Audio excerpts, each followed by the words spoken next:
ബവാസ് കോർണറിലേക്ക് സ്വാഗതം. ഇന്ന് നമ്മളൊരു ഉള്ളിത്തീയലാണ് ഉണ്ടാക്കാൻ പോകുന്നത്. ചെറിയ ഉള്ളി വെച്ചിട്ടുള്ളൊരു തീയൽ. ആദ്യം നമുക്ക് അതിന് വേണ്ടിയിട്ടൊരു തേങ്ങ വറുത്തെടുക്കാം. ഇതിപ്പോൾ ഒരു തേങ്ങയാണ് ചിരണ്ടി എടുത്തിട്ടുള്ളത്. തേങ്ങ നമുക്ക് ഒരു നോൺ സ്റ്റിക്ക് പാത്രത്തിലേക്കിട്ട് വറുത്തെടുക്കാം. തേങ്ങ നമ്മൾ ചിരണ്ടി കഴിയുമ്പോൾ അത് വലുതായിട്ടായിരിക്കും. നമുക്കതിന് ജസ്റ്റ് മിക്സിക്കകത്തിട്ട് ഒന്ന് കറക്കി കഴിയുമ്പോൾ അത് ഏകദേശം എല്ലാം ഒരേപോലെ ഇരിക്കും. അപ്പോൾ നമുക്ക് വറുത്തെടുക്കാനായിട്ട് നല്ല എളുപ്പമുണ്ട്. നമുക്ക് നന്നായിട്ട് ഇളക്കി കൊടുക്കാം. അതിനകത്തേക്ക് കുറച്ച് കറിവേപ്പിലയും കൂടി ആഡ് ചെയ്ത് കൊടുക്കാം. ഒന്നല്ലെങ്കിൽ നമ്മൾ സിമ്മിലിട്ടിട്ട് അതിനെ ഇളക്കി കൊടുക്കുക, അല്ലെങ്കിൽ ഹൈ ഫ്ലെയിമിലായിരുന്നെങ്കിൽ ഫുൾ ടൈം നന്നായിട്ട് ഇളക്കിക്കൊണ്ടിരിക്കുക, അല്ലെങ്കിൽ പെട്ടെന്ന് തന്നെ അത് അടി പിടിക്കണമെന്ന് തോന്നിയാൽ നിങ്ങൾക്ക് കുറച്ച് കോക്കനട്ട് ഓയിൽ ആഡ് ചെയ്ത് കൊടുക്കാം. ഏകദേശം ഈ ഒരു കളറാവുമ്പോൾ നമുക്കതിലേക്ക് ആവശ്യത്തിന് മുളക് പൊടിയും പിന്നെ മല്ലിപ്പൊടിയും ആഡ് ചെയ്ത് കൊടുക്കാം. മുളക് പൊടിയും മല്ലിപ്പൊടിയും ഒക്കെ നിങ്ങളുടെ ഇഷ്ടത്തിനനുസരിച്ച് മീൻസ് എരിവിനനുസരിച്ച് ആഡ് ചെയ്ത് കൊടുക്കുന്നത്. നമ്മളിപ്പോൾ ഒത്തിരി എരിവ് താല്പര്യമില്ലാത്തതുകൊണ്ട് കുറച്ച് മുളക് പൊടിയാണ് ആഡ് ചെയ്യുന്നുള്ളൂ. ഇനി ഇതിനെ ഇളക്കി അതിൻ്റെ ആ പച്ചമണമൊക്കെ ഒന്ന് പോകുന്നവരെ നമുക്കിതിനെ ഇളക്കിക്കൊണ്ടിരിക്കാം. അതിനുശേഷം നമുക്ക് ഏകദേശം ഈ ഒരു കളറായി കഴിയുമ്പോൾ, ഒരു നല്ല ഗോൾഡൻ ബ്രൗൺ കളറായി കഴിയുമ്പോൾ നമുക്കതിനെ അടുപ്പിൽ നിന്ന് വാങ്ങി വയ്ക്കാം. കണ്ടോ, ഈ കളറാണ് അതിൻ്റെ പാകം കളറ്.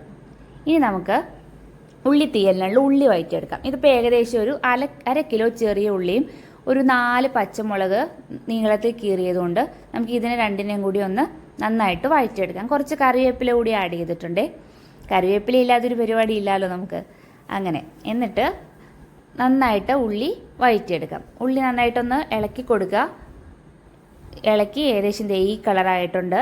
ഇനി ഇത് മാറി ഒരു ഗോൾഡൻ കളർ, കണ്ടോ, ഇങ്ങനത്തെ ഒരു കളറാവും. നമ്മൾ അതിന് പാത്രം മാറ്റി ഒരു കുഴിയുള്ളൊരു ചീനച്ചട്ടിയിലേക്ക് ആക്കിയിട്ടുണ്ട്. നമുക്ക് ഇളക്കാനും അതുപോലെ നമ്മൾ തേങ്ങയൊക്കെ അരച്ച് ചേർക്കുമ്പോൾ തിളയ്ക്കാനൊക്കെ എളുപ്പത്തിൽ നമ്മൾ പാത്രം മാറ്റി ഇതിനകത്ത് കണ്ടോ ഈ കളറ്.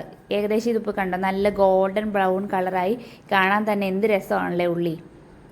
ഇനി നമുക്കിതിനകത്തേക്ക് ആവശ്യത്തിനുള്ള പുളിവെള്ളം ചേർത്ത് കൊടുക്കാം. നിങ്ങളുടെ ആവശ്യത്തിനുള്ള പുളി. ചിലർക്ക് ഭയങ്കര പുളി ഇഷ്ടമല്ല, അപ്പോൾ കുറച്ച് പുളിയാണെങ്കിൽ അതിനനുസരിച്ചുള്ള പുളിവെള്ളം ആഡ് ചെയ്യുക. കുറച്ച് പുളി ആഡ് ചെയ്തിട്ട് നല്ലോണം ഇളക്കി ആ പുളിവെള്ളത്തിൽ കിടന്ന ഈ ഉള്ളി തിളച്ച് ആ പുളിയൊക്കെ ഉള്ളിക്കകത്തേക്ക് നന്നായിട്ട് ഇറങ്ങണം.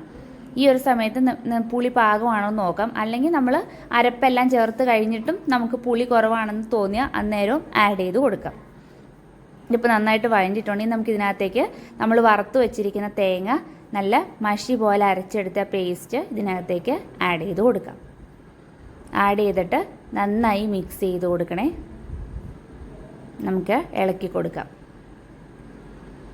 വെള്ളം കുറവാണെന്ന് തോന്നുവാണെങ്കിൽ നമുക്ക് കുറച്ച് വെള്ളം കൂടെ ആ അരപ്പിനകത്തേക്ക് ചേർത്തിട്ട് ആഡ് ചെയ്യാം. ഇനി നന്നായിട്ട് അതിനെ തിളച്ച് അതിൻ്റെ എണ്ണയൊക്കെ തെളിഞ്ഞ് വരുന്ന ഒരു പാകത്തിൽ നമുക്ക് ആവുന്നവരെ വെയിറ്റ് ചെയ്യാം. കണ്ടോ, ഇപ്പോൾ അതിൻ്റെ എണ്ണയൊക്കെ തെളിഞ്ഞ് വന്നിട്ടുണ്ട്. കണ്ടോ, ഇതാണ് അതിൻ്റെ കറക്റ്റ് എണ്ണയൊക്കെ തെളിഞ്ഞ് നല്ലൊരു കളറായിട്ട് വരും. അതിനെ വാങ്ങി വെച്ച് നമുക്കതിലേക്കുള്ള താളിപ്പ് തയ്യാറാക്കാം. ചൂടായ എണ്ണയിലേക്ക് കടുകും പിന്നെ വറ്റൽമുളക്, കറിവേപ്പില, ഈ 2 കാര്യങ്ങളും ആഡ് ചെയ്യുക. അതിനോടൊപ്പം തന്നെ നമ്മൾ ആഡ് ചെയ്യുന്ന ഒരു കാര്യമാണ് സാമ്പാർ പൊടി. 1 ടീസ്പൂൺ സാമ്പാർ പൗഡർ നമ്മൾ ഇതിനകത്തേക്ക് ആഡ് ചെയ്ത് കൊടുക്കാം. ഇനി നിങ്ങൾ തീയലുണ്ടാക്കുമ്പോൾ ഇങ്ങനെ ഒന്ന് ആഡ് ചെയ്ത് നോക്കും. നല്ല ടേസ്റ്റാണ് കേട്ടോ സാമ്പാർ പൗഡർ. ഇനി നമുക്കിതിനെ നമ്മുടെ തീയലിൻ്റെ മുകളിലേക്ക് ഒഴിച്ചു കൊടുക്കാം. ആഹാ, കാണാൻ തന്നെ എന്തൊരു രസം. നല്ല ചൂടുള്ള കുത്തരി ചോറിൻ്റെ വെള്ളച്ചോറിൻ്റെ ഒക്കെ കൂടെ തീയലൊന്ന് കഴിച്ചു നോക്കൂ. നല്ല അടിപൊളി ടേസ്റ്റാണ് കേട്ടോ. ഈ ചെറിയ ഉള്ളിക്ക് പകരം നമുക്ക് വേണമെങ്കിൽ പാവയ്ക്കയും വഴുതനങ്ങയും കപ്പളങ്ങയും ഒക്കെ വെച്ചിട്ട് തീയൽ ഉണ്ടാക്കാം.